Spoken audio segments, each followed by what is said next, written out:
My friend in Oklahoma's welds are so strong that I needed to get a new saw. So I went with this Milwaukee M18 battery metal cutting saw. Let's take a look at it close up. As you can see, it's all brand new and sparkly. Some of the features that I'm looking for is, of course, the M18 battery. But this thing can cut metal. Of course, the saw will go into here. It's got a nice guard.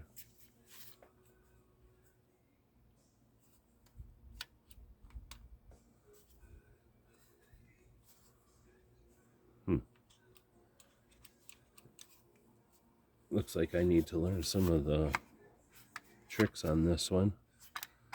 But it's super solid, as you can imagine. It's brushless. We've got the lock here, I'm guessing, in order to engage it.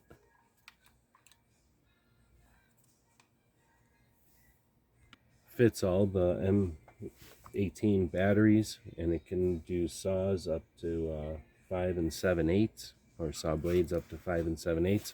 Has the hook for hanging it. Hope this helps.